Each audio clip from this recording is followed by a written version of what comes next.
بسم الله الرحمن الرحيم ألف لام ميم ذلك الكتاب لا ريب فيه هدى للمتقين الذين يؤمنون بالغيب ويقيمون الصلاة ومما رزقناهم ينفقون والذين يؤمنون بما أنزل إليك وما أنزل من قبلك وبالآخرة هم يوقنون أولئك على هدى من ربهم وأولئك هم المفلحون إن الذين كفروا سواء عليهم أأنذرتهم أم لم تنذرهم لا يؤمنون ختم الله على قلوبهم وعلى سمعهم وعلى أبصارهم غشاوة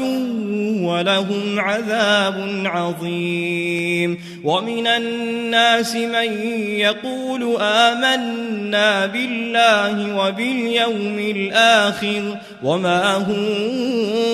بمؤمنين يخادعون الله والذين آمنوا وما يخدعون إلا أنفسهم وما يشعرون في قلوبهم مرض فزادهم الله مرضا ولهم عذاب أليم بما كانوا يكذبون وإذا قيل لهم لا تفسدوا في الأرض قالوا إنما نحن مصلحون ألا إنهم هم المفسدون ولكن لا يشعرون وإذا قيل لهم آمنوا كما آمن الناس قالوا أنؤمن كما آمن السفهاء ألا إنهم هم السفهاء ولكن لا يعلمون وإذا لقوا الذين آمنوا قالوا آمنا وإذا خلوا إلى شياطينهم قالوا إنا معكم إنما نحن مستهزئون الله يستهزئ بهم ويمدهم في طغيانهم يعمهون أولئك الذين اشتروا الضلالة بالهدى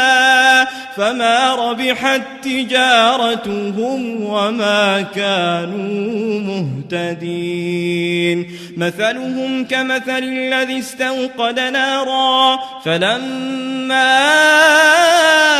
أضاءت ما حوله ذهب الله بنورهم وتركهم في ظلمات لا يبصرون صم بكم عمي فهم لا يرجعون أو كصيب من السماء فيه ظلمات ورعد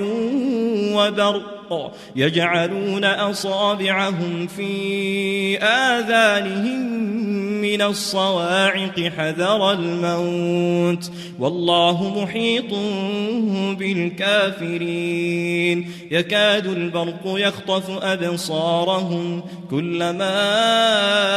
أضاء لهم مشوا فيه وإذا أظلم عليهم قاموا ولو شاء الله لذهب بسمعهم وأبصارهم إن الله على كل شيء قدير يا أيها الناس اعبدوا اتقوا ربكم الذي خلقكم والذين من قبلكم لعلكم تتقون الذي جعل لكم الأرض فراشا والسماء بناء وأنزل من السماء ماء فأخرج به من الثمرات رزقا لكم فلا تجعلوا لله أندادا وأنتم تعلمون وإن كنتم في ريب مما نزلنا على عبدنا فأتوا بسورة من مثله وادعوا شهداءكم من دون الله إن كنتم صادقين فإن لم تفعلوا ولن تفعلوا فاتقوا النار التي وقودها الناس والحجارة أعدت للكافرين وبشر الذين آمنوا وعملوا الصالحات أن لهم جنات تجري من تحتها الأنهار كلما رزقوا منها من ثمرة رزقا قالوا هذا الذي رزقنا من قبل وأتوا به متشابها ولهم فيها أزواج مطهرة وهم فيها خالدون إن الله لا يستحيي أن يضرب مثلا ما بعوضة فما فوقها فأما الذين آمنوا فيعلمون أنه الحق من ربهم وأما الذين كفروا فيقولون ماذا أراد الله بهذا مثلا يضل به كثيرا ويهدي به كثيرا وما يضل به إلا الفاسقين الذين ينقضون عهد الله من بعد ميثاقه ويقطعون ما أمر الله به أن يوصل ويفسدون في الأرض أولئك هم الخاسرون كيف تكفرون بالله وكنتم أمواتا فأحياكم ثم يميتكم ثم يحييكم ثم إليه ترجعون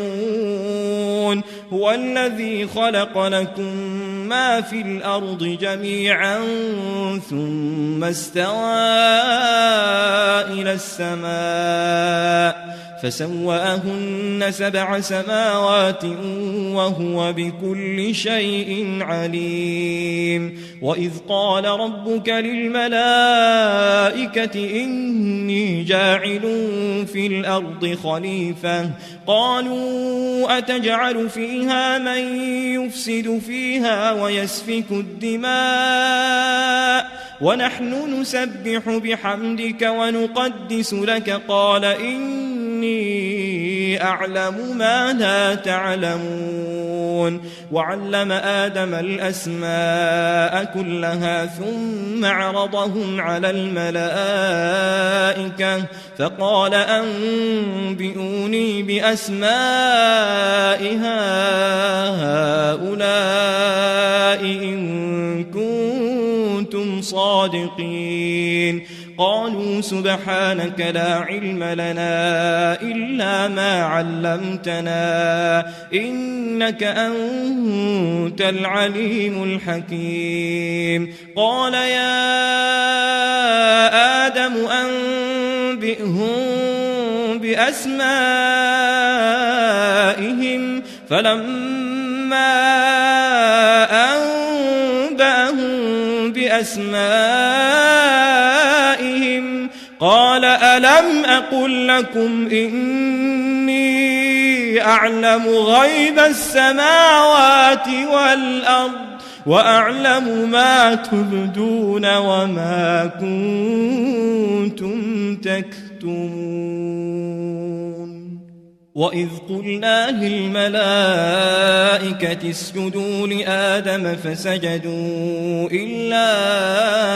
إبليس أبى واستكبر وكان من الكافرين وقلنا يا آدم اسكن أنت وزوجك الجنة وكلا منها رغدا حيث شئتما ولا تقربا هذه الشجرة فتكونا من الظالمين فأزلهما الشيطان عنها فأخرجهما مما كانا فيه وقلنا اهبطوا بعضكم لبعض عدو ولكم في الأرض مستقر ومتاع إلى حين فتلقى آدم من ربه كلمات فتاب عليه إنه هو التواب الرحيم قلنا اهبطوا منها جميعا فإما يأتينكم مني هدى فمن تبع هداي فلا خوف عليهم ولا هم يحزنون والذين كفروا وكذبوا بآياتنا أولئك أصحاب النار هم فيها خالدون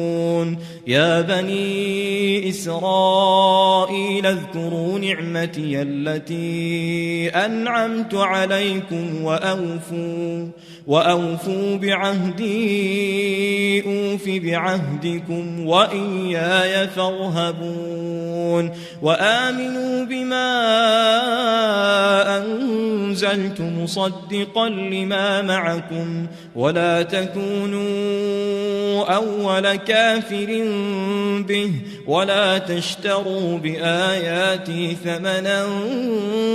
قليلا وإياي فاتقون ولا تلبسوا الحق بالباطل وتكتموا الحق وأنتم تعلمون وأقيموا الصلاة وآتوا الزكاة واركعوا مع الراكعين أتأمرون الناس بالبر وتنسون أنفسكم وأنتم تتلون الكتاب أفلا تعقلون واستعينوا بالصبر والصلاة وإنها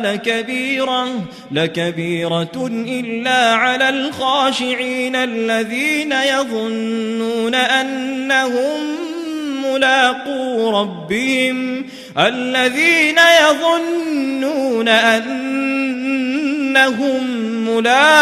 ربهم وأنهم إليه راجعون يا بني إسرائيل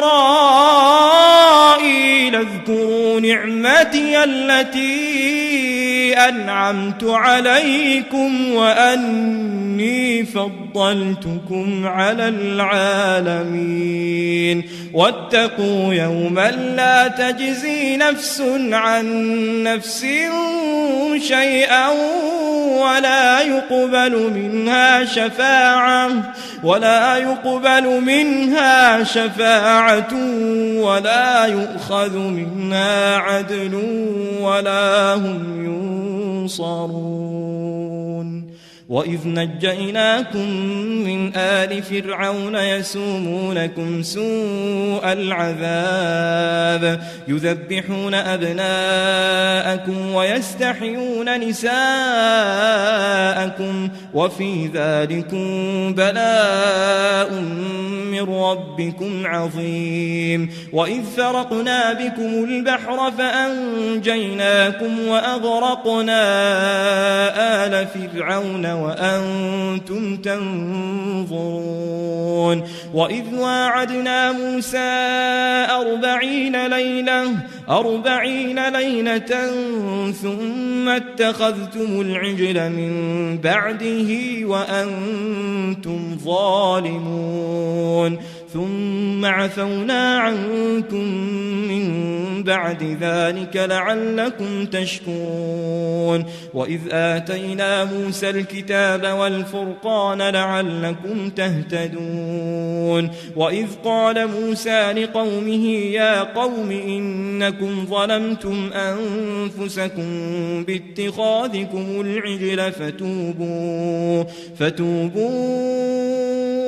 إلى بارئكم فاقتلوا أنفسكم ذلكم خير لكم عند بارئكم فتاب عليكم إنه هو التواب الرحيم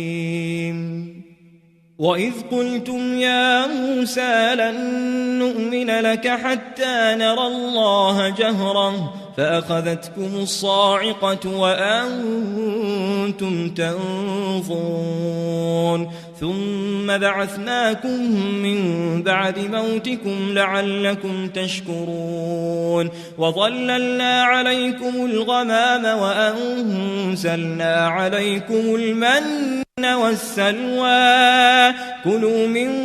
طيبات ما رزقناكم وما ظلمونا ولكن كانوا أنفسهم يظلمون وإذ قلنا ادخلوا هذه القرية فكلوا منها حيث شئتم رغدا وادخلوا الباب سجدا وقولوا حطة نغفر لكم خطاياكم وسنزيد المحسنين فبدل الذين ظلموا قولا غير الذي قيل لهم فأنزلنا على الذين ظلموا رجزا من السماء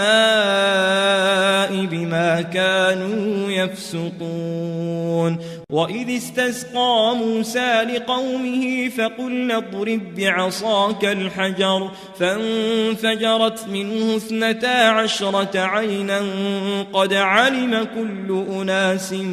مشربهم كلوا واشربوا من رزق الله ولا تعثوا في الأرض مفسدين وإذ قلتم يا موسى لن نصبر على طعام واحد فادع لنا ربك يخرج لنا مما تنبت الأرض من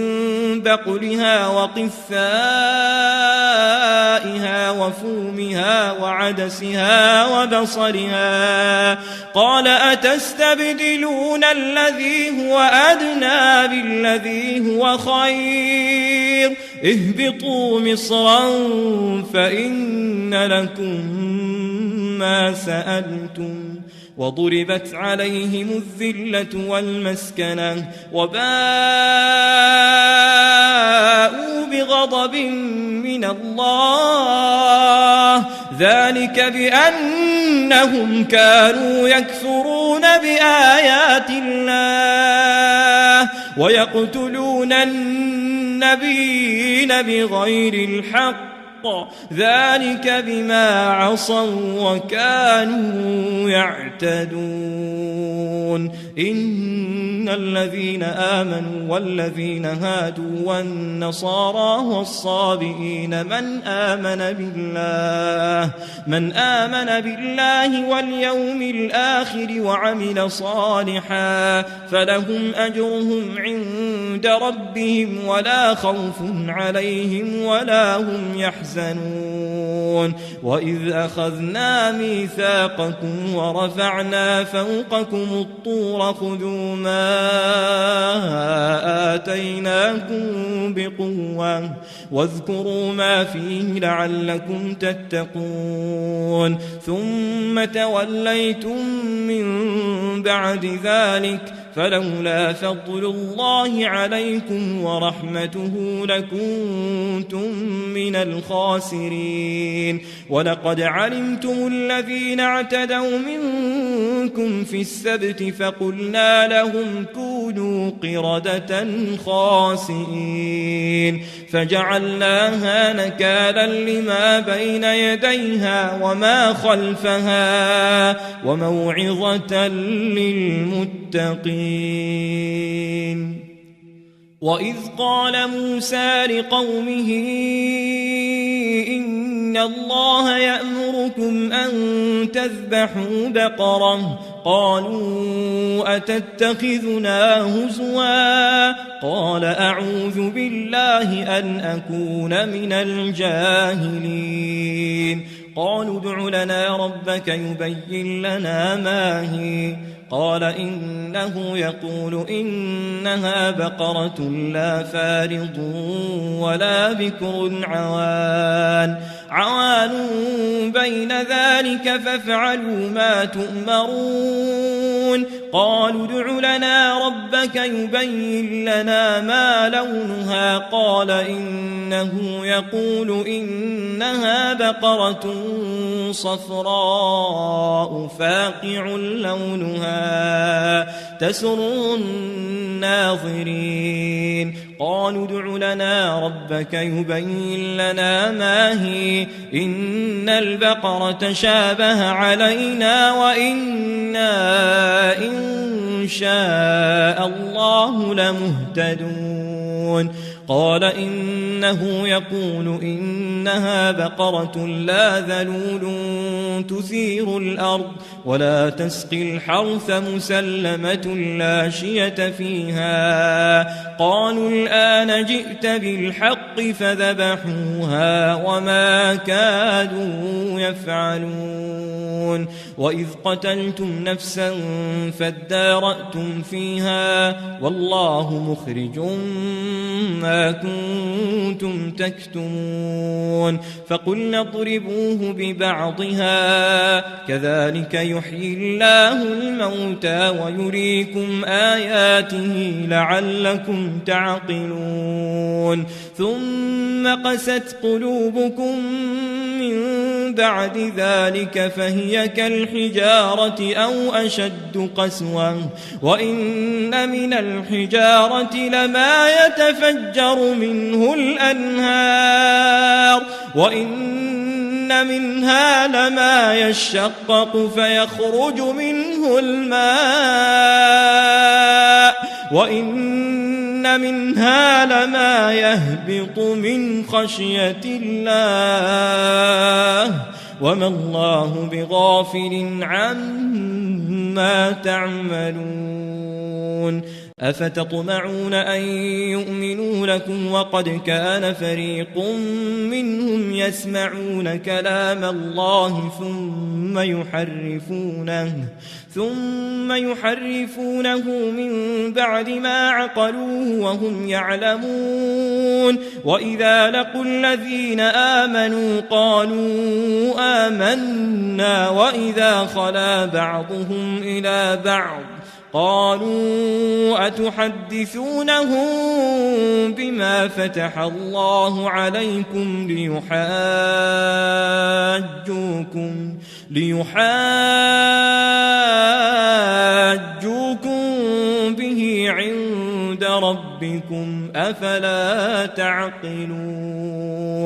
أولا يعلمون أن الله يعلم ما يسرون وما يعلنون ومنهم أميون لا يعلمون الكتاب إلا أماني وإن هم إلا يظنون فويل للذين يكتبون الكتاب بأيديهم ثم يقولون هذا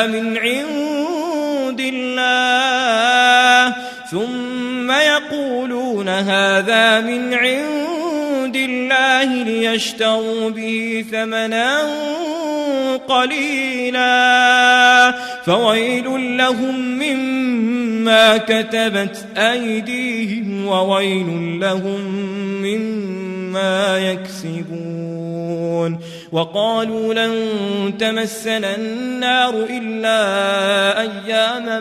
معدودة قل أتخذتم عند الله عهدا فلن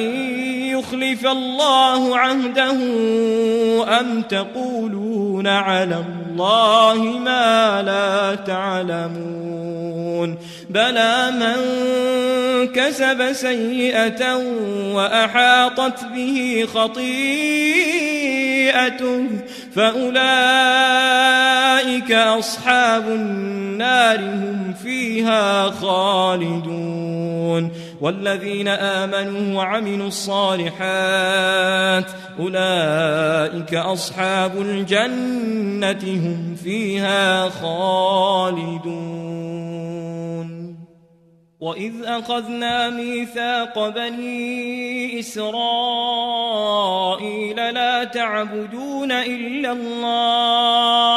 لا تعبدون إلا الله وبالوالدين إحسانا وذي القربى واليتامى والمساكين وقولوا للناس حسنا وأقيموا الصلاة وآتوا الزكاة ثم توليتم إلا قليلا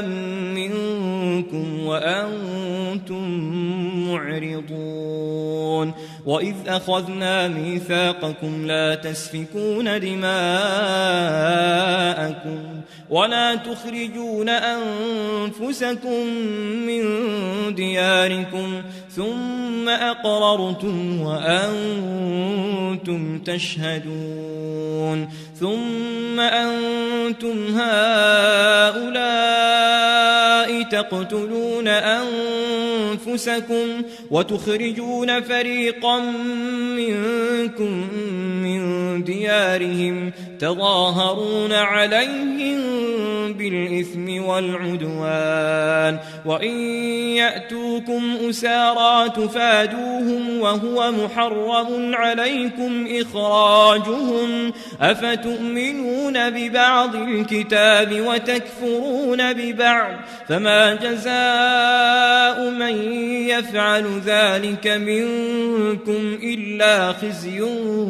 في الحياة الدنيا ويوم القيامة يردون إلى أشد العذاب وما الله بغافل عما تعملون أولئك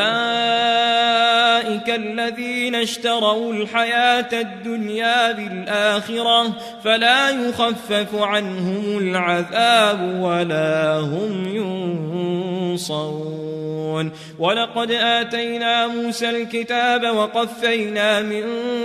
بعده بالرسل وآتينا عيسى ابن مريم البينات وأيدناه بروح القدس أفكلما جاءكم رسول بما لا تهوى أنفسكم استكبرتم ففريقا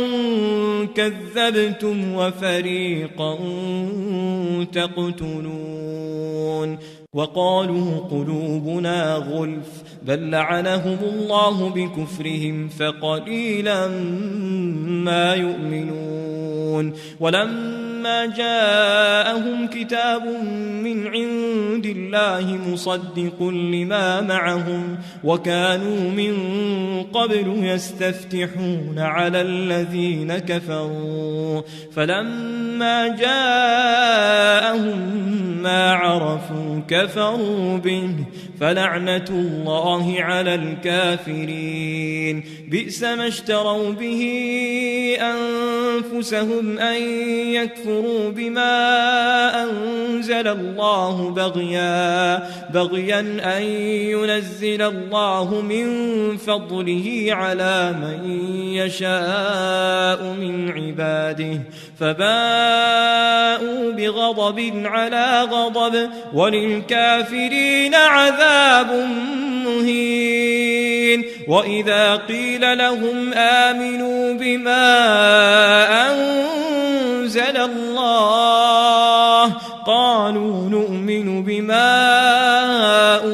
أنزل علينا ويكفرون بما وراءه وهو الحق مصدقا لما معهم قل فلم تقتلون أنبياء الله من قبل إن كنتم مؤمنين ولقد جاءكم موسى بالبينات ثم اتخذتم العجل من بعده وأنتم ظالمون وإذ أخذنا ميثاقكم ورفعنا فوقكم الطور خذوا ما آتيناكم بقوة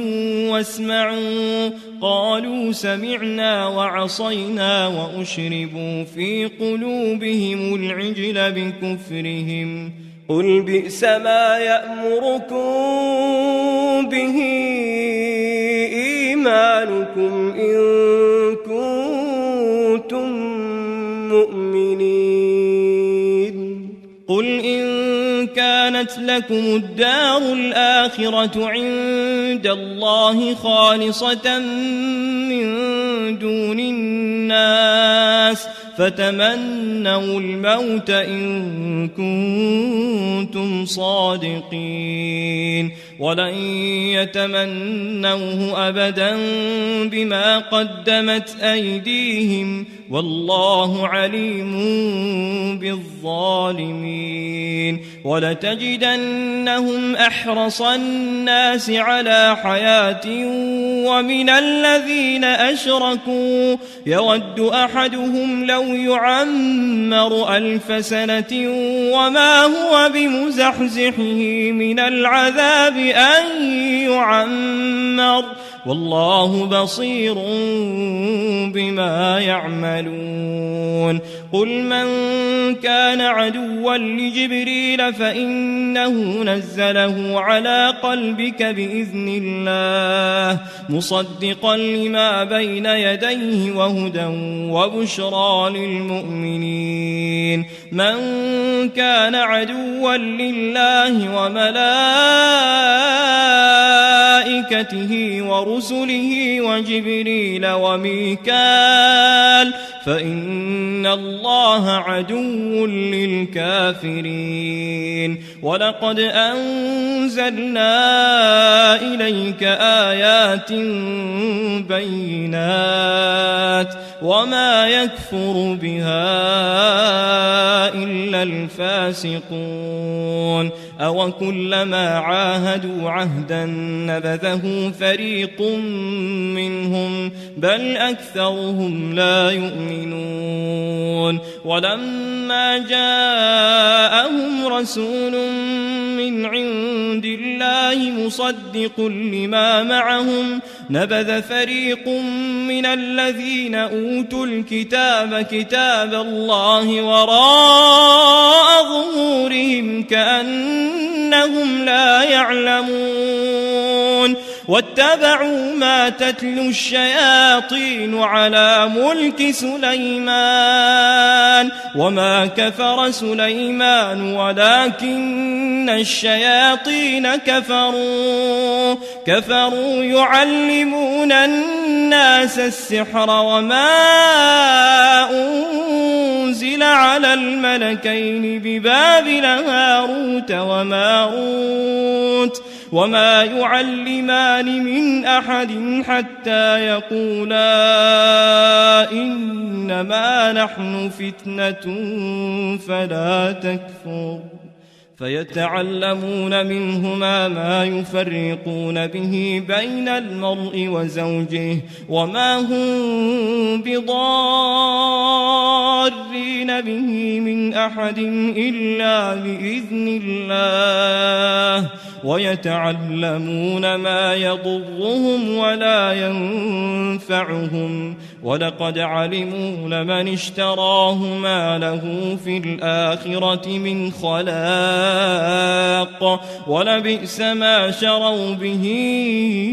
أنفسهم لو كانوا يعلمون ولو أنهم آمنوا واتقوا لمثوبة من عند الله خير لو كانوا يعلمون. يا أيها الذين آمنوا لا تقولوا راعنا وقولوا انظرنا واسمعوا وللكافرين عذاب أليم. ما يود الذين كفروا من أهل الكتاب ولا المشركين أن ينزل عليكم من خير من ربكم والله يختص برحمته من يشاء والله ذو الفضل العظيم. ما ننسخ من آية أو ننسها نأت بخير منها أو مثلها. ألم تعلم أن الله على كل شيء قدير. ألم تعلم أن الله له ملك السماوات والأرض وما لكم من دون الله من ولي ولا نصير. أم تريدون أن تسألوا رسولكم كما سئل موسى من قبل ومن يتبدل الكفر بالإيمان فقد ضل سواء السبيل. ود كثير من أهل الكتاب لو يردونكم من بعد إيمانكم كفارا حسدا من عند أنفسهم من بعد ما تبين لهم الحق فاعفوا واصفحوا حتى يأتي الله بأمره إن الله على كل شيء قدير. وأقيموا الصلاة وآتوا الزكاة وما تقدموا لأنفسكم من خير تجدوه عند الله إن الله بما تعملون بصير. وقالوا لن يدخل الجنة إلا من كان هودا أو نصارى تلك أمانيهم قل هاتوا برهانكم إن كنتم صادقين. بلى من أسلم وجهه لله وهو محسن فله أجره عند ربه ولا خوف عليهم ولا هم يحزنون. وقالت اليهود ليست النصارى على شيء وقالت النصارى ليست اليهود على شيء وهم يتلون الكتاب كذلك قال الذين لا يعلمون مثل قولهم فالله يحكم بينهم يوم القيامة فيما كانوا فيه يختلفون. ومن أظلم ممن منع مساجد الله أن يذكر فيها اسمه وسعى في خرابها أولئك ما كان لهم أن يدخلوها إلا خائفين لهم في الدنيا خزي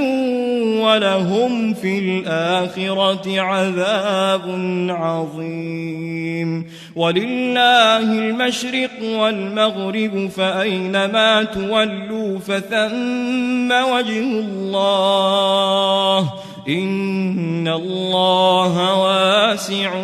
عليم. وقالوا اتخذ الله ولدا سبحانه بل له ما في السماوات والأرض كل له قانتون. بديع السماوات والأرض وإذا قضى أمرا فإنما يقول له كن فيكون. وقال الذين لا يعلمون لولا يكلمنا الله أو تأتينا آية كذلك قال الذين من قبلهم مثل قولهم تشابهت قلوبهم قد بينا الآيات لقوم يوقنون إنا أرسلناك بالحق بشيرا ونذيرا ولا تسأل عن أصحاب الجحيم ولن ترضى عنك اليهود ولا النصارى حتى تتبع ملتهم قل إن هدى الله هو الهدى ولئن اتبعت أهواءهم بعد الذي جاءك من العلم ما لك من الله من ولي ولا نصير الذين آتيناهم الكتاب يتلونه حق تلاوته أولئك يؤمنون به ومن يكفر به فأولئك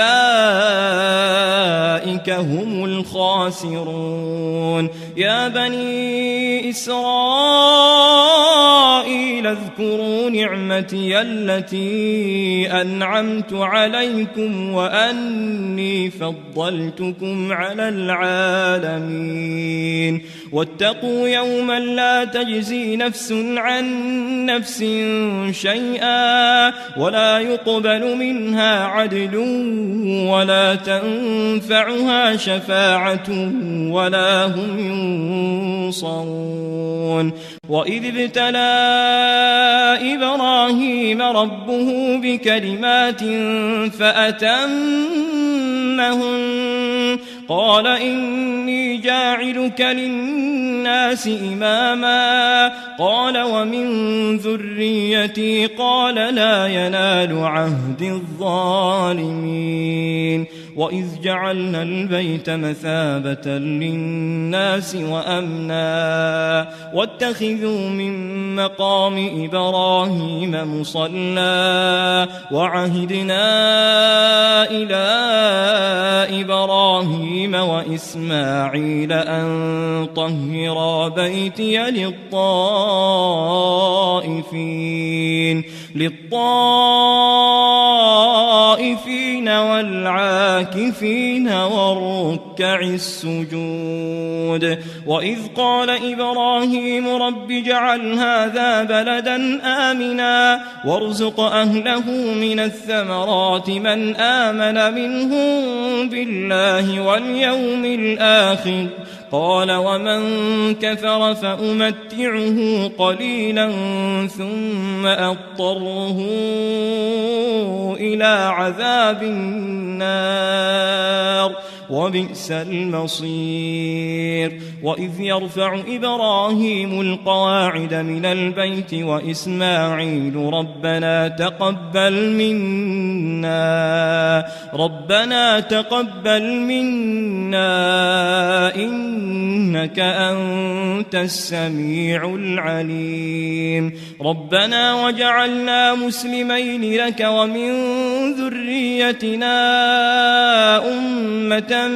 مسلمة لك وأرنا مناسكنا وتب علينا إنك أنت التواب الرحيم ربنا وابعث فيهم رسولا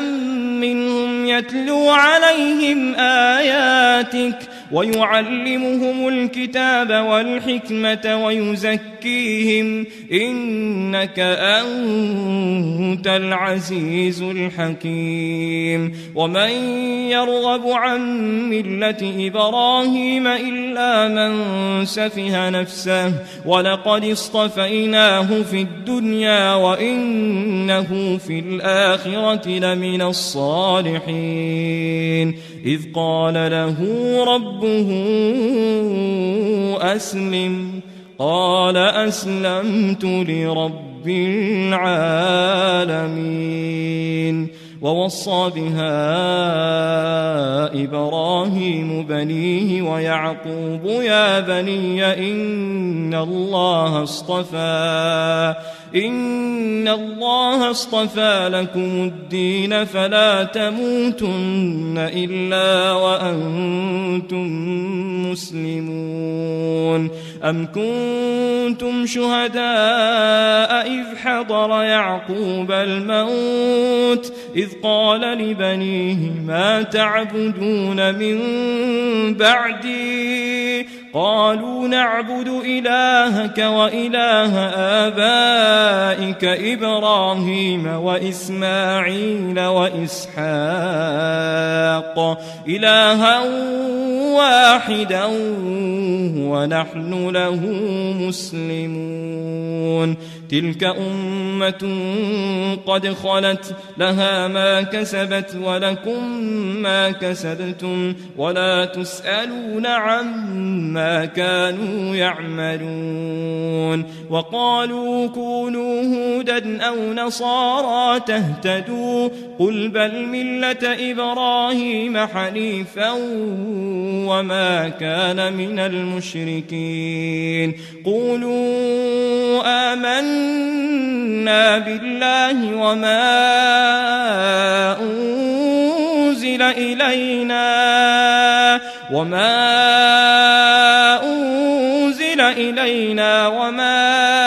أنزل إلى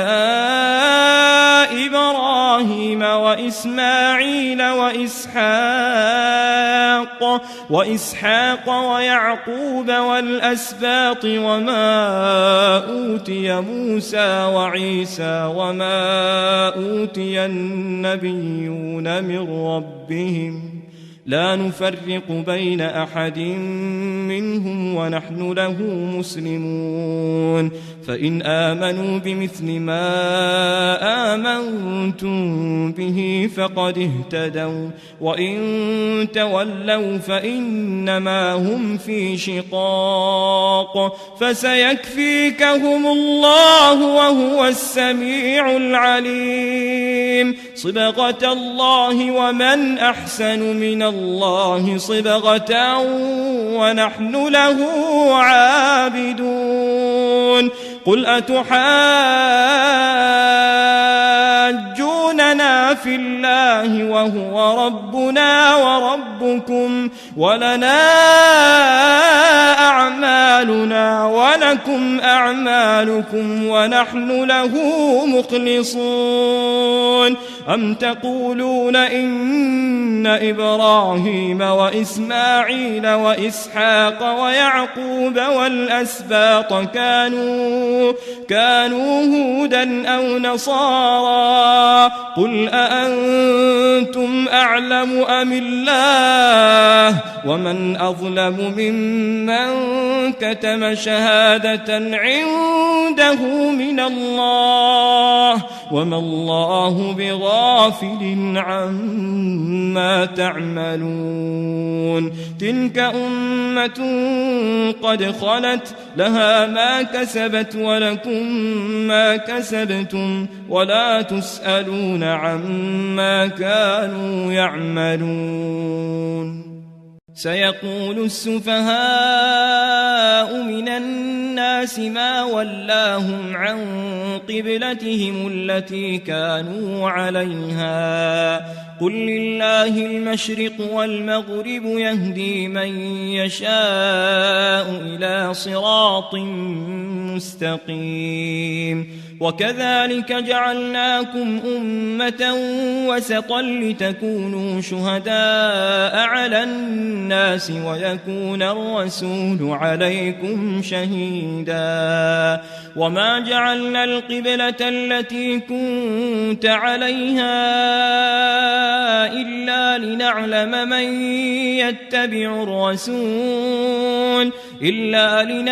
من يتبع الرسول ممن ينقلب على عقبيه وإن كانت لكبيرة إلا على الذين هدى الله وما كان الله ليضيع إيمانكم إن الله بالناس لرءوف رحيم قد نرى تقلب وجهك في السماء فلنولينك قبلة ترضاها فول وجهك شطر المسجد الحرام وحيث ما كنتم فولوا وجوهكم شطره وإن الذين أوتوا الكتاب ليعلمون أنه الحق من ربهم وما الله بغافل عما يعملون ولئن أتيت الذين أوتوا الكتاب بكل آية ما تبعوا قبلتك وما أنت بتابع قبلتهم وما بعضهم بتابع قبلة بعض ولئن اتبعت أهواءهم من بعد ما جاءك من العلم إنك إذا لمن الظالمين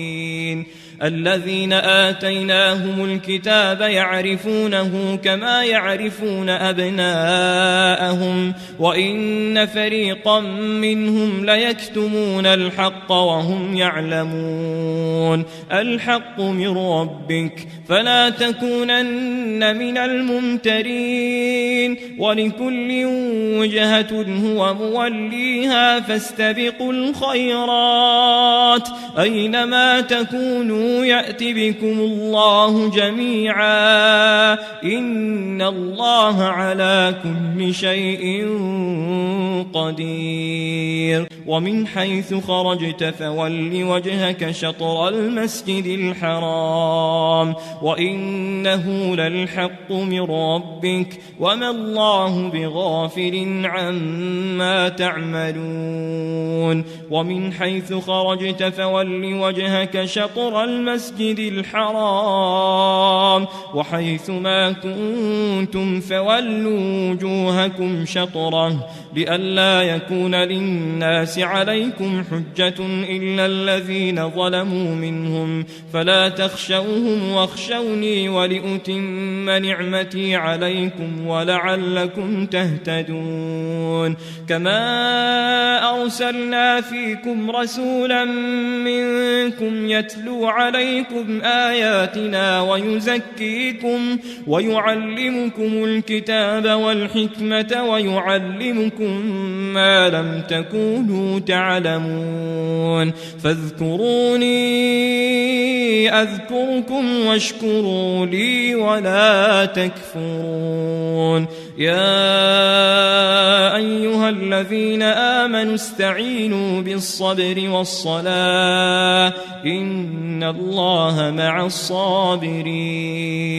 ولا تقولوا لمن يقتل في سبيل الله أموات بل أحياء ولكن لا تشعرون ولنبلونكم بشيء من الخوف والجوع ونقص من الأموال والأنفس والثمرات وبشر الصابرين الذين إذا أصابتهم مصيبة قالوا إنا لله وإنا إليه راجعون أولئك عليهم صلوات من ربهم ورحمة وأولئك هم المهتدون إن الصفا والمروة من شعائر الله فمن حج البيت أو اعتمر فلا جناح عليه أن يطوف بهما ومن تطوع خيرا فإن الله شاكر عليم إن الذين يكتمون ما أنزلنا من البينات والهدى من بعد ما بيناه للناس في الكتاب أولئك يلعنهم الله ويلعنهم اللاعنون إلا الذين تابوا وأصلحوا وبينوا فأولئك أتوب عليهم وأنا التواب الرحيم إن الذين كفروا وماتوا وهم كفار أولئك عليهم لعنة الله والملائكة والناس أجمعين خالدين فيها لا يخفف عنهم العذاب ولا هم ينظرون وإلهكم إله واحد لا إله إلا هو الرحمن الرحيم إن في خلق السماوات والأرض واختلاف الليل والنهار والفلك التي تجري في البحر بما ينفع الناس وما أنزل الله من السماء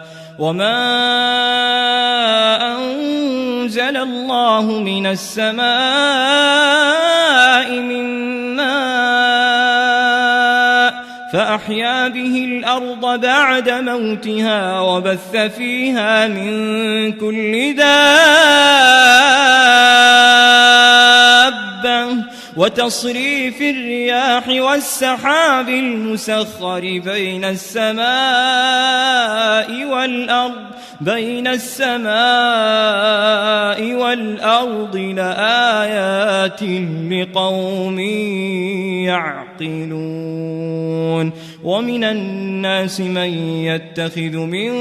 دون الله أندادا يحبونهم كحب الله والذين آمنوا أشد حبا لله ولو يرى الذين ظلموا إذ يرون العذاب أن القوة لله جميعا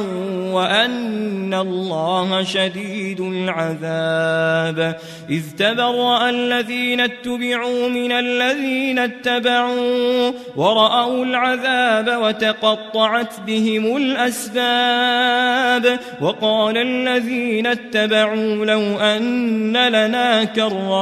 لو أن لنا كرة فنتبرأ منهم كما تبرؤوا منا كذلك يريهم الله أعمالهم حسرات عليهم وما هم بخارجين من النار يا أيها الناس كلوا مما في الأرض حلالا طيبا ولا تتبعوا خطوات الشيطان إنه لكم عدو مبين إنما يأمركم بالسوء والفحشاء وأن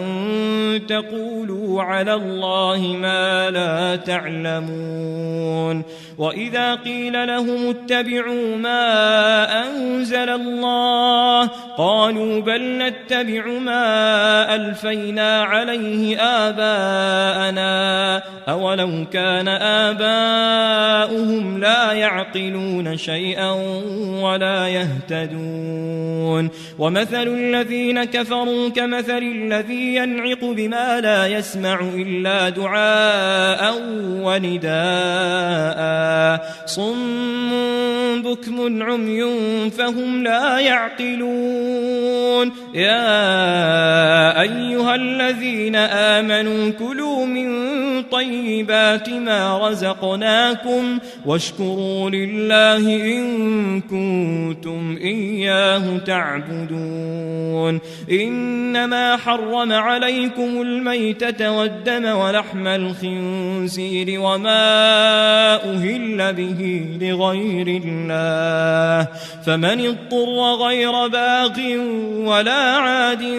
فلا إثم عليه، إن الله غفور رحيم. إن الذين يكتمون ما أنزل الله من الكتاب ويشترون به ثمنا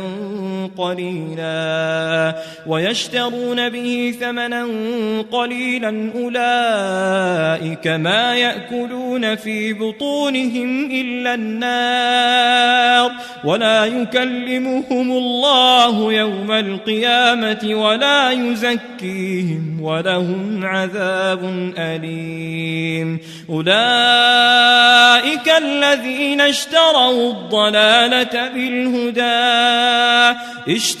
الضلالة بالهدى والعذاب بالمغفرة، فما أصبرهم على النار، ذلك بأن الله نزل الكتاب بالحق وإن الذين اختلفوا في الكتاب لفي شقاق بعيد.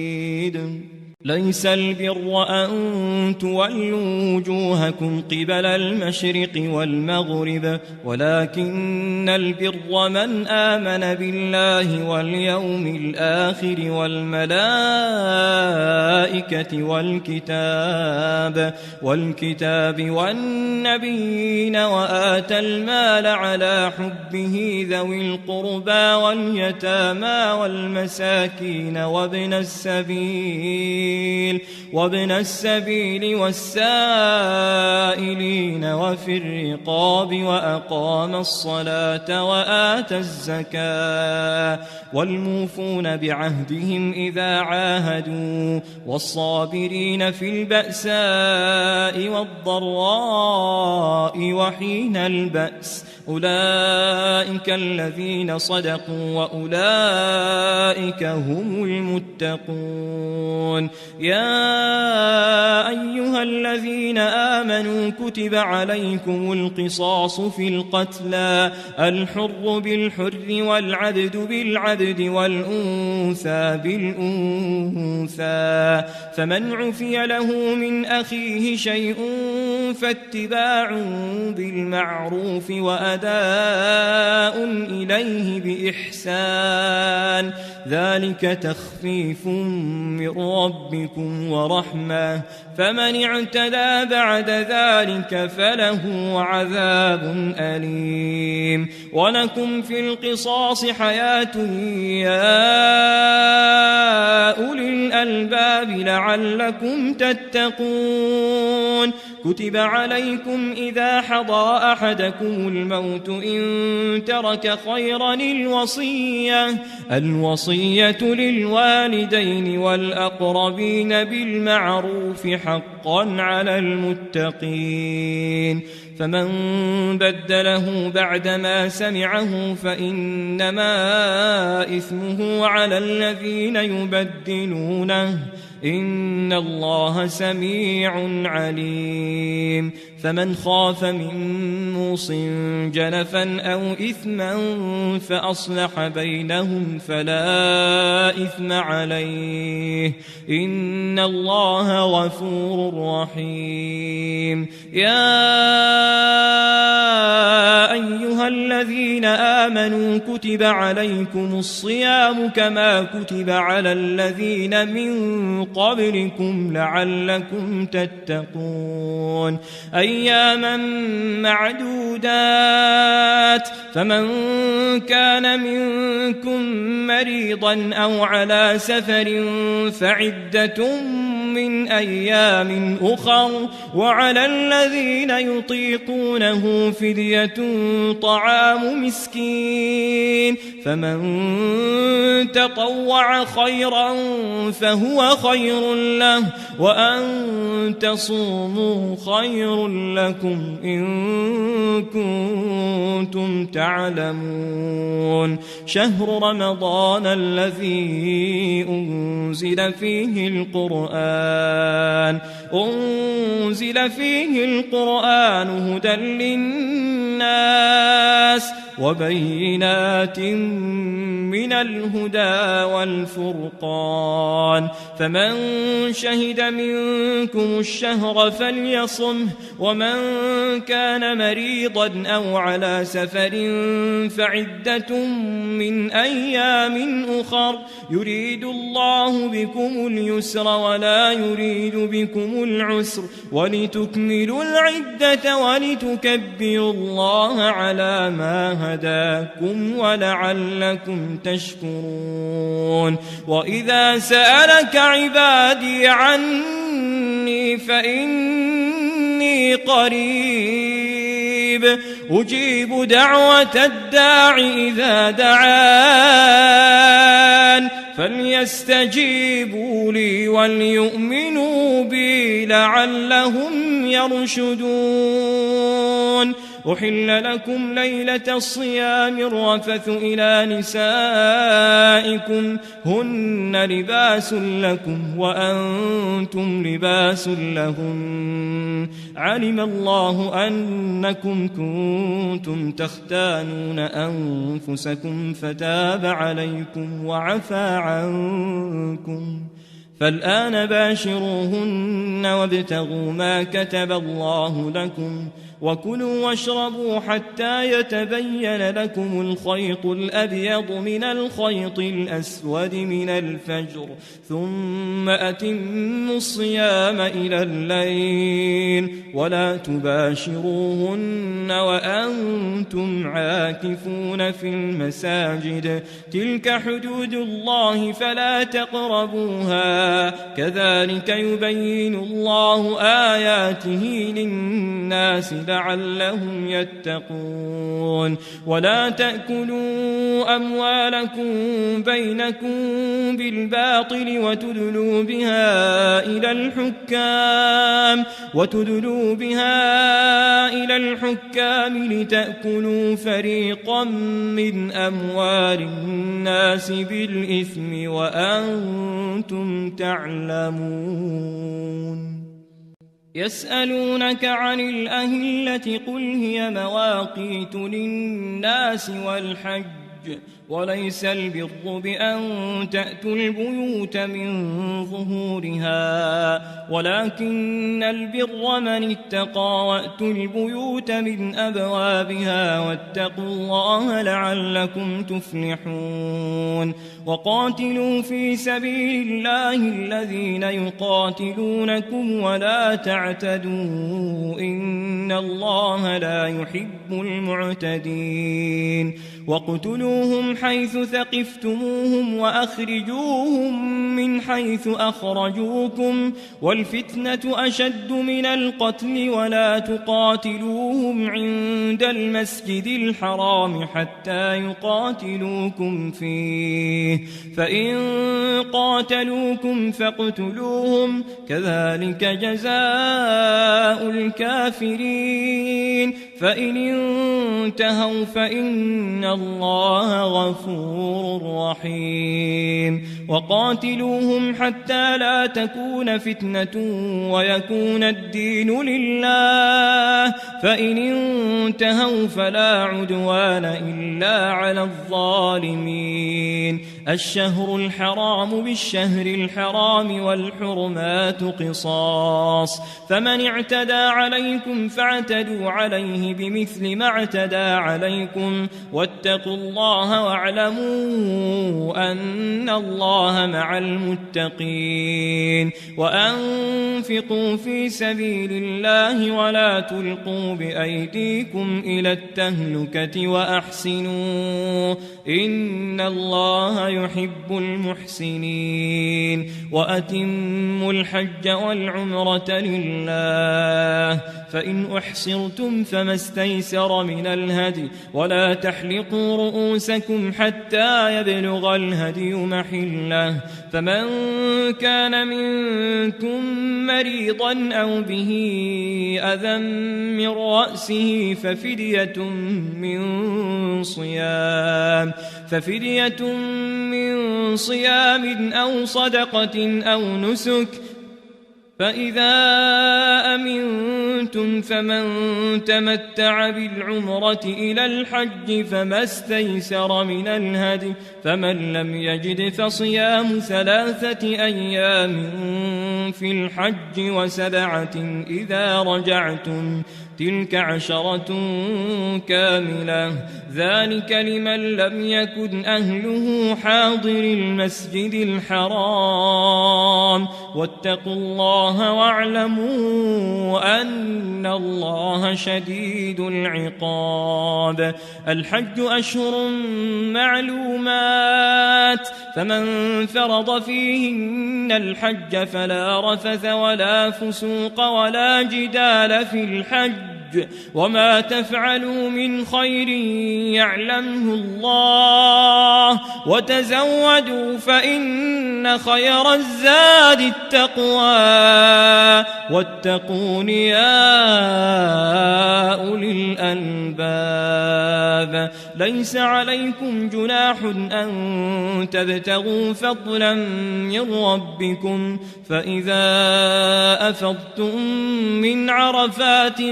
فاذكروا الله عند المشعر الحرام واذكروه كما هداكم وإن كنتم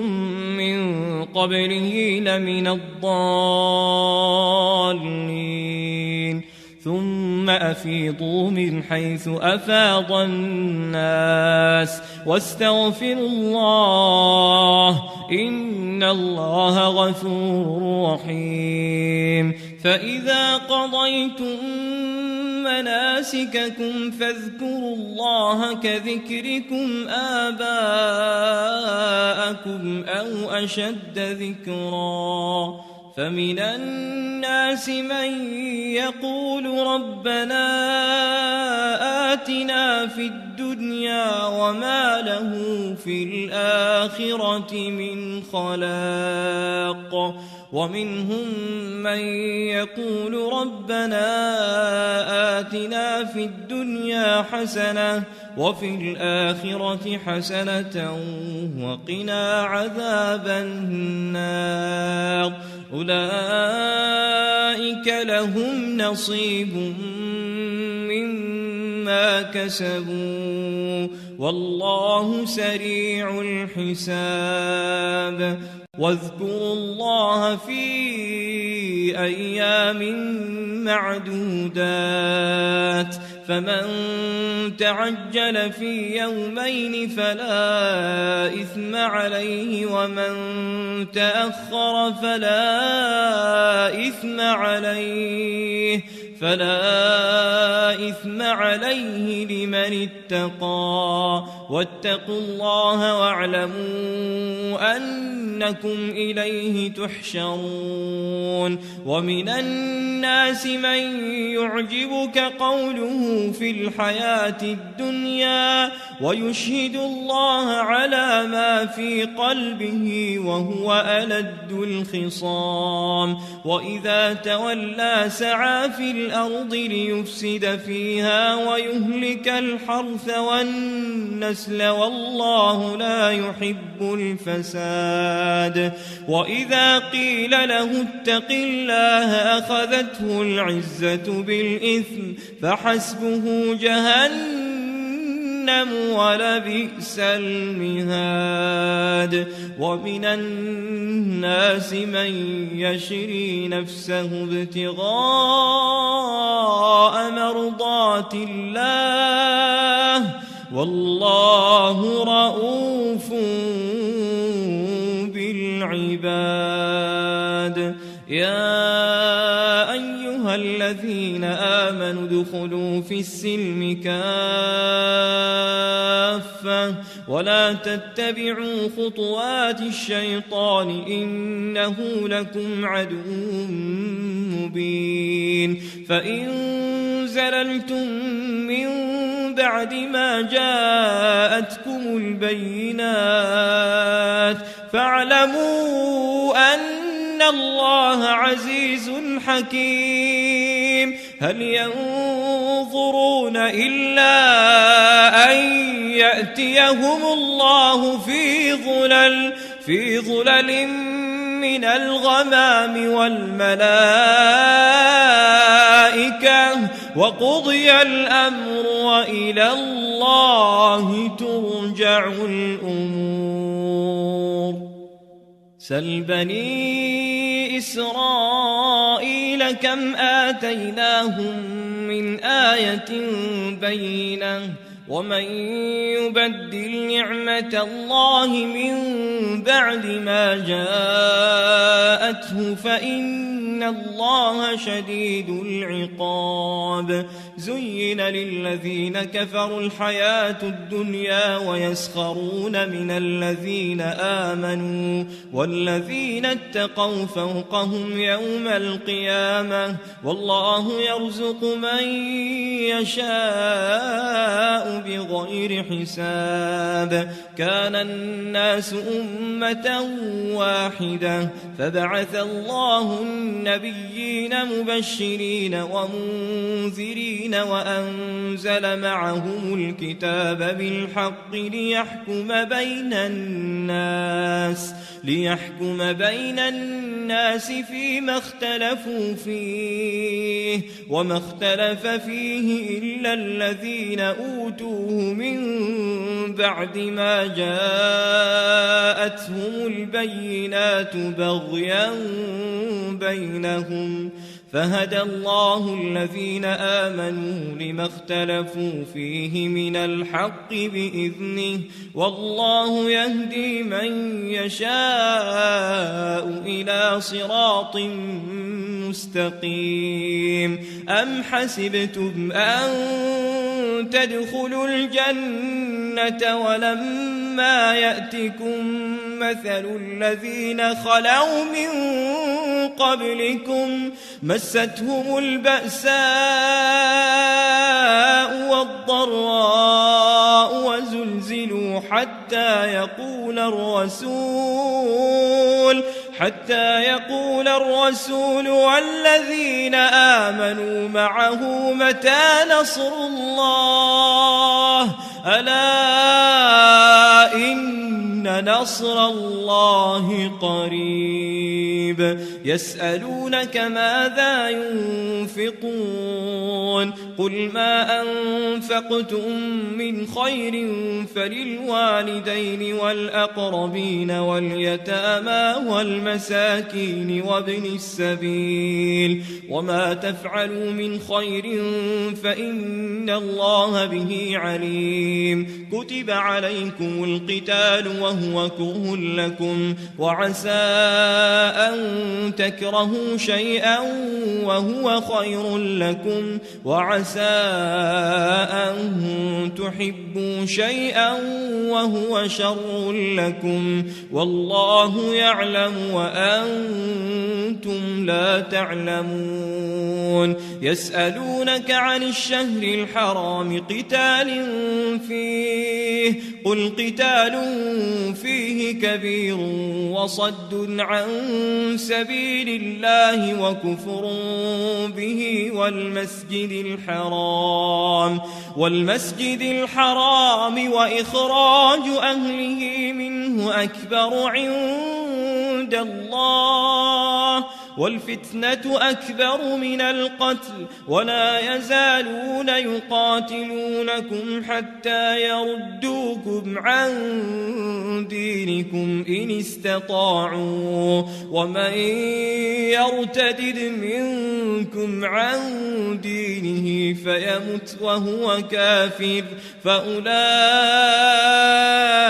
حبطت أعمالهم في الدنيا والآخرة الآخرة وأولئك أصحاب النار هم فيها خالدون إن الذين آمنوا والذين هاجروا وجاهدوا في سبيل الله أولئك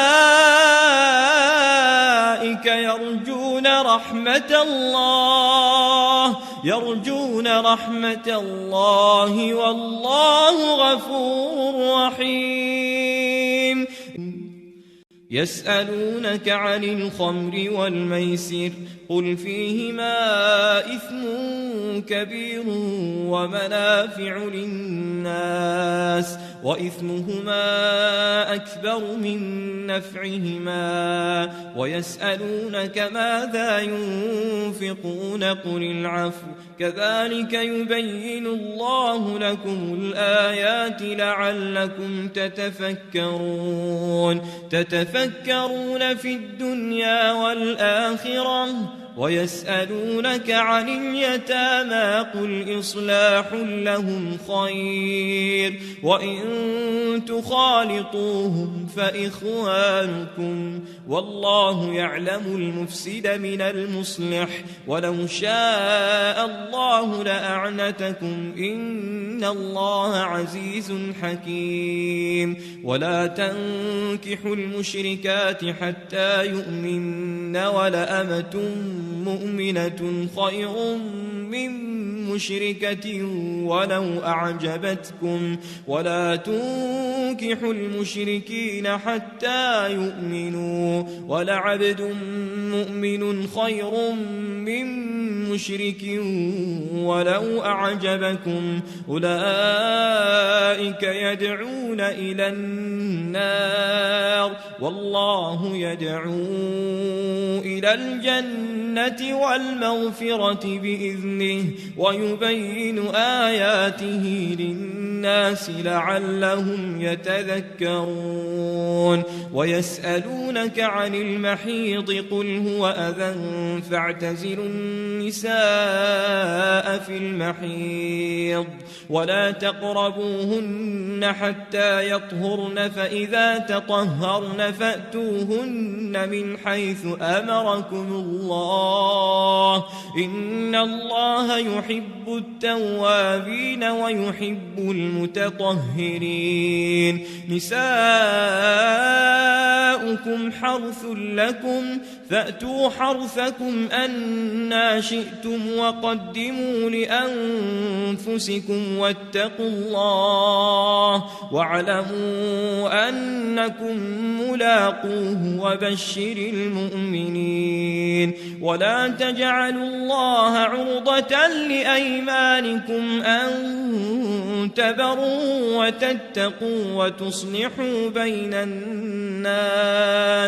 والله سميع عليم لا يؤاخذكم الله باللغو في أيمانكم ولكن يؤاخذكم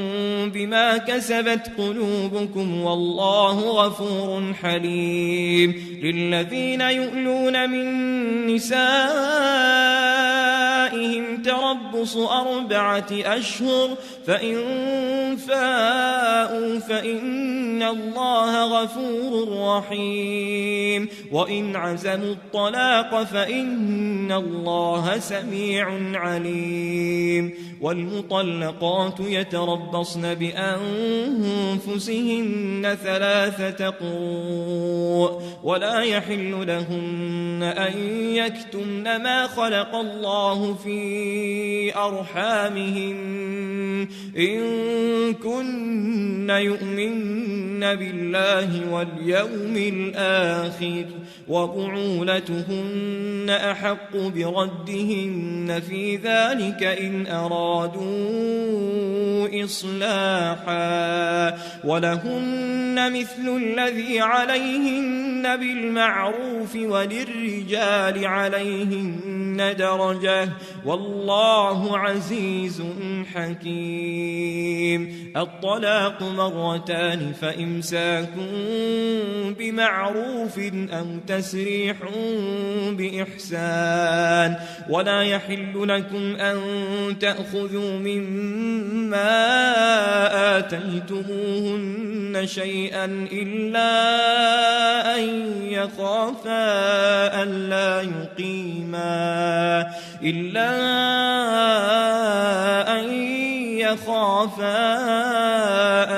يقيما حدود الله. فإن خفتم ألا يقيما حدود الله فلا جناح عليهما فيما افتدت به، تلك حدود الله فلا تعتدوها، ومن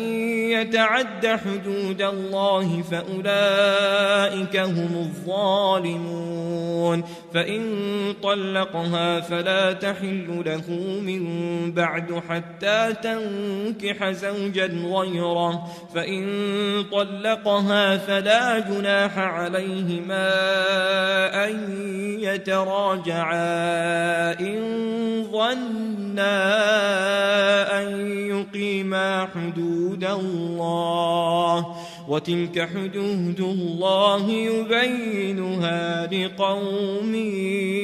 يعلمون. وإذا طلقتم النساء فبلغن أجلهن فأمسكوهن بمعروف أو سرحوهن بمعروف، ولا تمسكوهن ضرارا لتعتدوا، ومن يفعل ذلك فقد ظلم نفسه. ولا تتخذوا آيات الله هزوا، واذكروا نعمة الله عليكم وما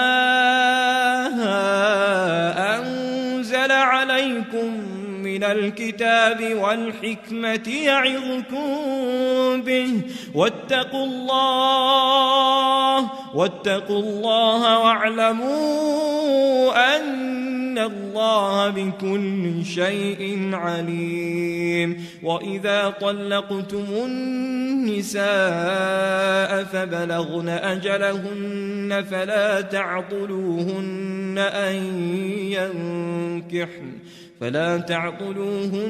أن ينكحن أزواجهن إذا تراضوا بينهم بالمعروف، ذلك يوعظ به من كان منكم يؤمن بالله واليوم الآخر، ذلكم أزكى لكم وأطهر والله يعلم وأنتم لا تعلمون. والوالدات يرضعن أولادهن حولين كاملين لمن أراد أن يتم الرضاعة، وعلى المولود له رزقهن وكسوتهن بالمعروف، لا تكلف نفس إلا وسعها، لا تضار والدة بولدها ولا مولود له بولده، وعلى الوارث مثل ذلك، فإن أرادا فصالا عن تراض منهما وتشاور فلا جناح عليهما. وإن أردتم أن تسترضعوا أولادكم فلا جناح عليكم إذا سلمتم ما آتيتم بالمعروف، واتقوا الله واعلموا أن الله بما تعملون بصير. والذين يتوفون منكم ويذرون أزواجا يتربصن بأنفسهن 4 أشهر وعشرا، فإذا بلغن أجلهن فلا جناح عليكم فيما فعلن في أنفسهن بالمعروف، والله بما تعملون خبير. ولا جناح عليكم فيما عرضتم به من خطبة النساء أو أكننتم في أنفسكم، علم الله أنكم ستذكرونهن ولكن لا تواعدوهن سرا إلا أن تقولوا قولا معروفا ولا تعزموا عقدة النكاح حتى يبلغ الكتاب أجله واعلموا أن الله يعلم ما في أنفسكم فاحذروه واعلموا أن الله غفور حليم لا جناح عليكم إن طلقتم النساء ما لم تمسوهن أو تفرضوا لهن فريضة ومتعوهن على الموسع قدره وعلى المقتر قدره متاعا بالمعروف حقا على المحسنين وإن طلقتموهن من قبل أن تمسوهن وقد فرضتم لهن فريضة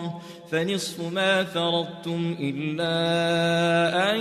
يعفون أو يعفو الذي بيده عقدة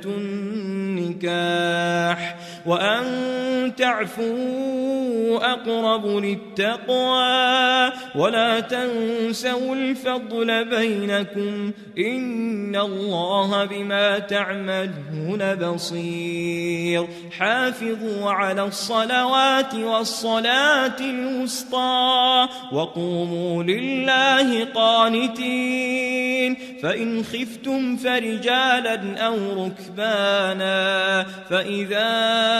أمنتم فاذكروا الله كما علمكم ما لم تكونوا تعلمون والذين يتوفون منكم ويذرون أزواجا وصية لأزواجهم متاعا إلى الحول غير إخراج فإن خرجن فلا جناح عليكم فيما فعلن في أنفسهن من معروف والله عزيز حكيم وللمطلقات متاع بالمعروف حقا على المتقين كذلك يبين الله لكم آياته لعلكم تعقلون ألم تر إلى الذين خرجوا من ديارهم وهم ألوف حذر الموت فقال لهم الله موتوا ثم أحياهم إن الله لذو فضل على الناس ولكن أكثر الناس لا يشكرون وقاتلوا في سبيل الله واعلموا أن الله سميع عليم من ذا الذي يقرض الله قرضا حسنا فيضاعفه له أضعافا كثيرة والله يقبض ويبسط وإليه ترجعون ألم تر إلى الملأ من بني إسرائيل من بعد موسى إذ قالوا لنبي له بعث لنا ملكا نقاتل في سبيل الله قال هل عسيتم إن كتب عليكم القتال ألا تقاتلوا قالوا وما لنا ألا نقاتل في سبيل الله وقد أخرجنا من ديارنا وأبنائنا فلما كتب عليهم القتال تولوا إلا قليلا منهم والله عليم بالظالمين وقال لهم نبيهم إن الله قد بعث لكم طالوت ملكا قالوا أنى يكون له الملك علينا ونحن أحق بالملك منه ولم يؤت سعة من المال. قال إن الله اصطفاه عليكم وزاده بسطة في العلم والجسم والله يؤتي ملكه من يشاء والله واسع عليم. وقال لهم نبيهم إن آية ملكه أن يأتيكم التابوت فيه سكينة من ربكم وبقية مما ترك آل موسى وآل هارون تحمله الملائكة إن في ذلك لآية لكم إن كنتم مؤمنين. فلما فصل طالوت بالجنود قال إن الله مبتليكم بنهر فمن شرب منه فليس مني ومن لم يطعمه فإنه مني إلا من اغترف غرفة بيده فشربه منه إلا قليلا منهم. فلما جاوزه هو والذين آمنوا معه قالوا لا طاقة لنا اليوم بجالوت وجنوده. قال الذين يظنون أنهم ملاقو الله كم من فئة قليلة غلبت فئة كثيرة بإذن الله والله مع الصابرين. ولما برزوا لجالوت وجنوده قالوا ربنا أفرغ علينا صبرا وثبت أقدامنا وانصرنا على القوم الكافرين. فهزموهم بإذن الله وقتل داود جالوت وآتاه الله الملك والحكمة وعلمه مما يشاء ولولا دفع الله الناس بعضهم ببعض لفسدت الأرض ولكن الله ذو فضل على العالمين. تلك آيات الله نتلوها عليك بالحق وإنك لمن المرسلين. تلك الرسل فضلنا بعضهم على بعض منهم من كلم الله ورفع بعضهم درجات وآتينا عيسى ابن مريم البينات وأيدناه بروح القدس ولو شاء الله ما اقتتل الذين من بعدهم من بعد ما جاءتهم البينات ولكن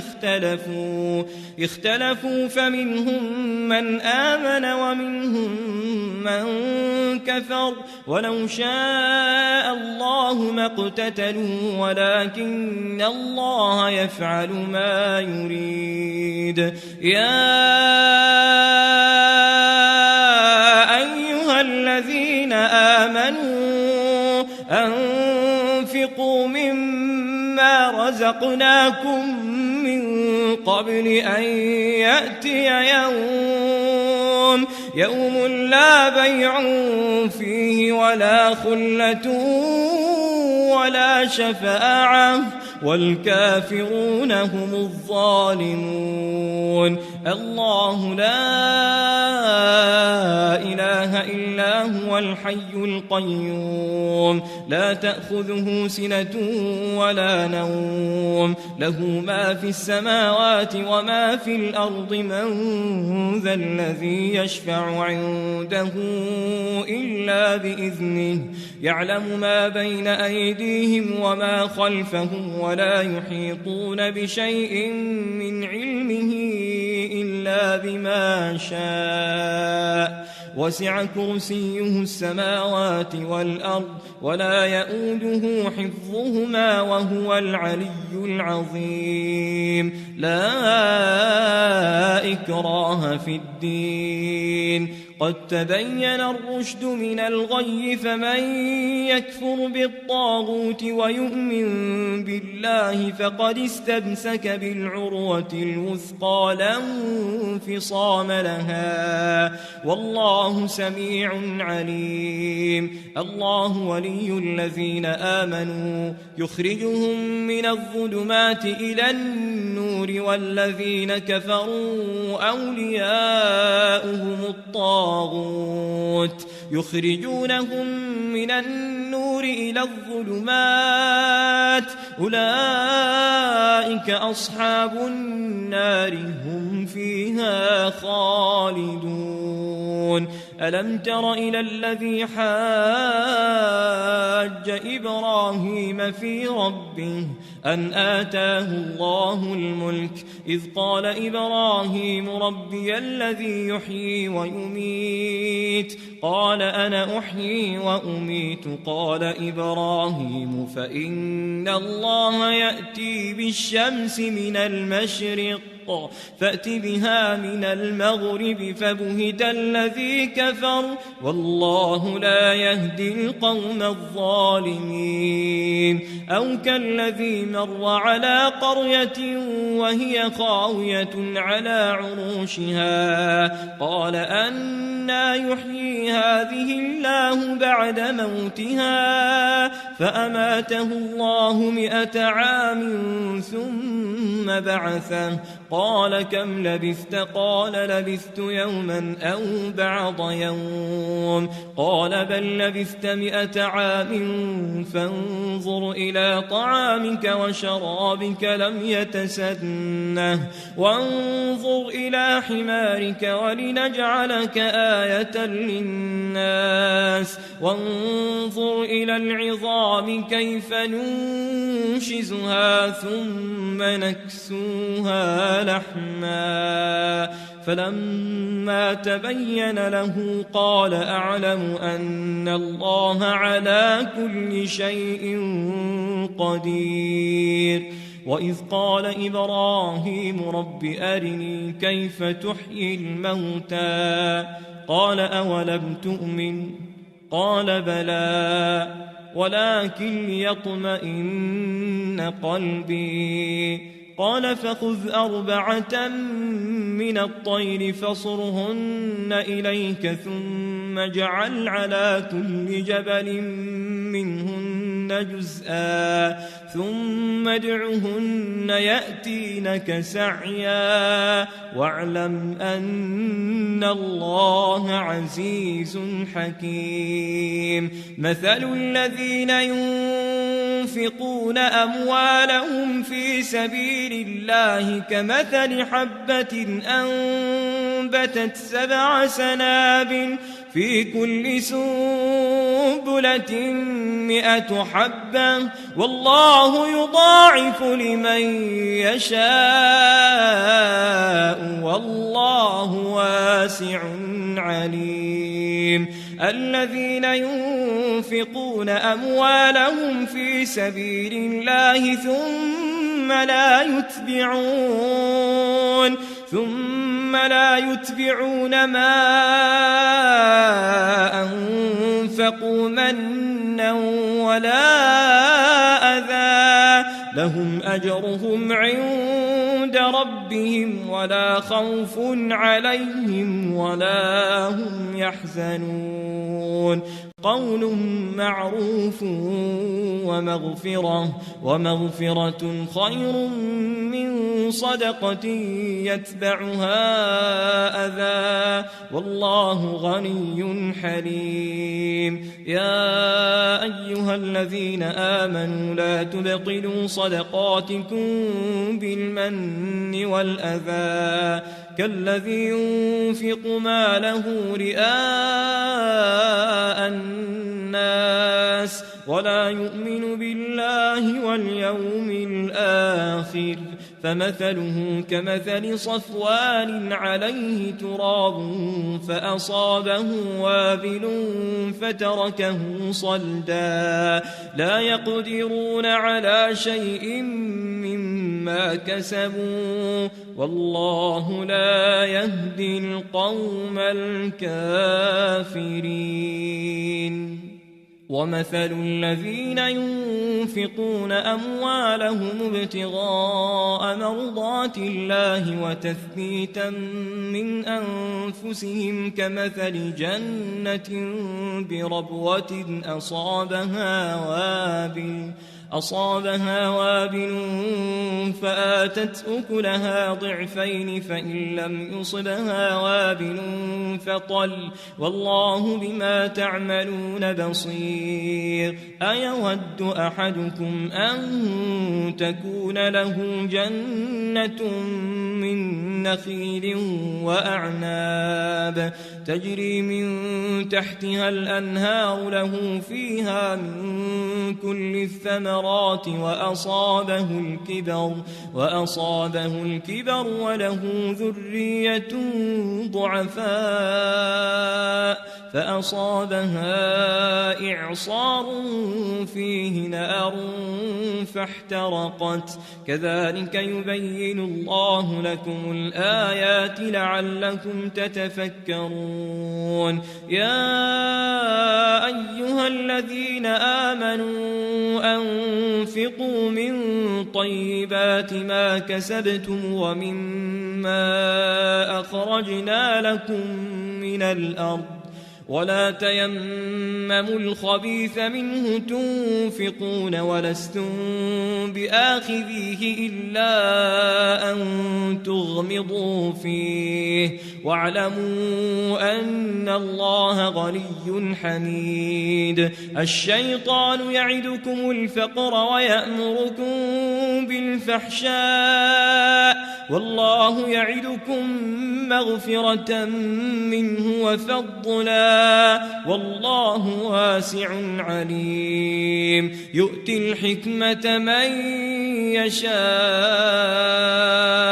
ومن يؤت الحكمة فقد أوتي خيرا كثيرا وما يذكر إلا أولو الألباب وما أنفقتم من نفقة أو نذرتم من نذر فإن الله يعلمه وما للظالمين من أنصار إن تبدوا الصدقات فنعما هي وإن تخفوها وتؤتوها الفقراء فهو خير لكم ويكفر عنكم من سيئاتكم والله بما تعملون خبير ليس عليك هداهم ولكن الله يهدي من يشاء وما تنفقوا من خير فلأنفسكم وما تنفقون إلا ابتغاء وجه الله وما تنفقوا من خير يوفى إليكم وأنتم لا تظلمون للفقراء الذين أحصروا في سبيل الله لا يستطيعون ضربا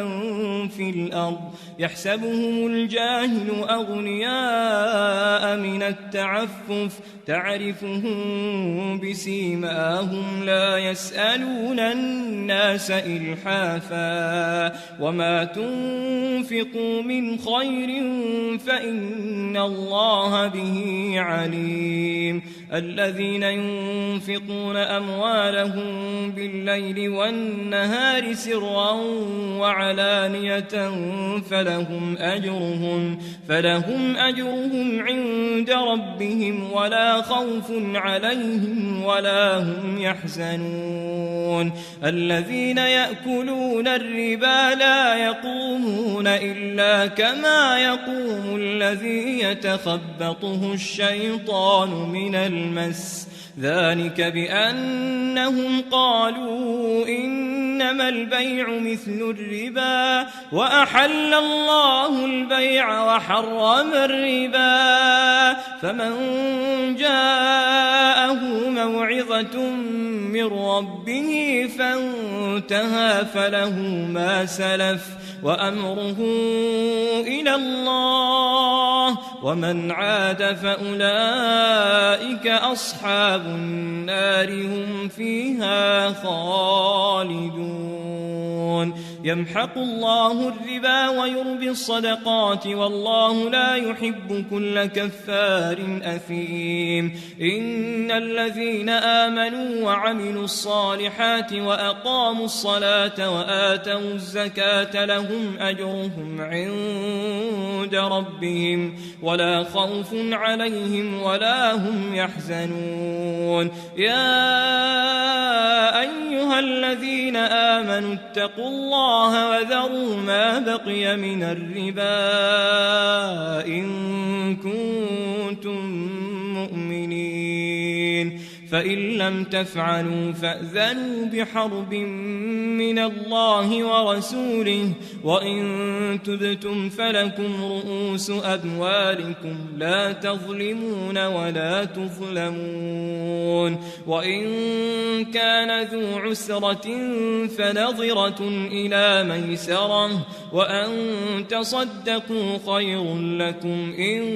كنتم تعلمون واتقوا يوما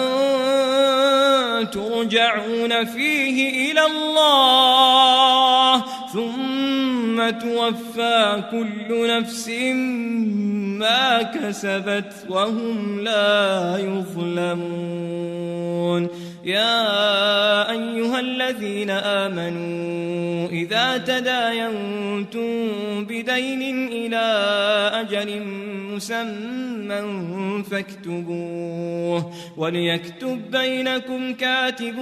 بالعدل ولا يأب كاتب أن يكتب كما علمه الله فليكتب وليملل الذي عليه الحق وليتق الله ربه ولا يبخس منه شيئا فإن كان الذي عليه الحق سفيها أو ضعيفا أو لا يستطيع أن يمل هو فليملل وليه بالعدل واستشهدوا شهيدين من رجالكم فإن لم يكونا رجلين فرجل وامرأتان ممن ترضون من الشهداء أن تضل إحداهما فتذكر إحداهما الأخرى ولا يأبى الشهداء إذا ما دعوا ولا تسأموا أن تكتبوه صغيرا أو كبيرا إلى